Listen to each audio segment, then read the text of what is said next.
રોજ અમારા રાજકોટ રેન્જના માનનીય આઈજી સાહેબ અશોક કુમાર સાહેબનો દ્વારકા જે ડિવિઝન હોય છે એના 2 વર્ષમાં એક ઇન્સ્પેક્શન હોય છે.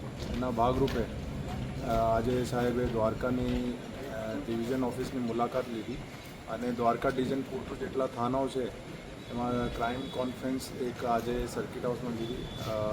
છેલ્લા જે વર્ષમાં અને 2025માં ગુનાઓમાં શું વધઘટ છે એના એક મૂલ્યાંકન કરવામાં આવેલ હતું અને ક્રાઇમ કંટ્રોલ કરવા માટે જરૂરી સૂચનાઓ આપવામાં આવેલ હતી અને સાથે રેહ સુરક્ષા બાબતે પણ મંદિર સુરક્ષા બાબતે પણ જે જરૂરી સૂચનાઓ હતી આ બધી જે છે અમારા આઈજી સાહેબ દ્વારા આપવામાં આવેલ હતી.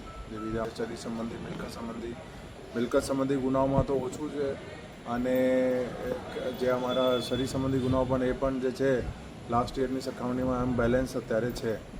તો એવું કોઈ મોટો ઇસ્યુ નથી, પણ તેમ છતાં જેટલા પણ ક્રાઇમ છે એને અમે વારંવાર એક સૂચના આપવામાં આવે છે કે એને ક્રાઇમ કંટ્રોલ કરવું છે અને ઓછામાં ઓછા જે ક્રાઇમ છે એ થાય એના માટે ક્રાઇમ પ્રિવેન્શન ઉપર પોલીસ શું કરી શકે છે, ગુનાઓ જે પ્રવૃત્તિ ધરાવતા લોકો છે એના પર શું કરી શકે એના કંટ્રોલ કરવા માટે આવી સૂચનાઓ આપવામાં આવેલ હતી. હંમેશા એક આગ્રહ હોય છે કે જે પણ ડિવિઝનમાં પોલીસ કર્મચારીઓ અધિકારીઓ જે સારીમાં સારી કામગીરી કરતા હોય એના સન્માનિત કરવામાં આવે. એના ભાગરૂપે આજે લગભગ આશરે 15 જેવા પોલીસ અધિકારીઓ અને કર્મચારીઓ જે છે એને આઈજી સાહેબ દ્વારા સન્માનિત કરવામાં આવેલ હતું.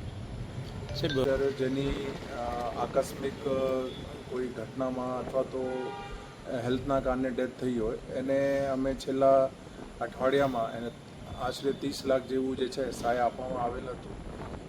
એવા અમારા એક પીએસઆઈ રેન્કના અધિકારી છે, 2 બીજા પોલીસ કર્મચારીઓ છે અને એક જીઆરડીના કર્મચારી છે.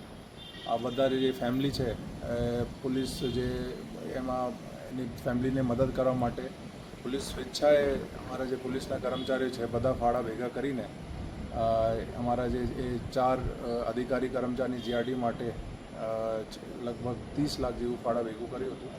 એ છેલ્લા અઠવાડિયામાં એના અલગ અલગ એના જે ઘરો છે, લોકેશન છે અહીંયા આપવામાં આવેલ હતું.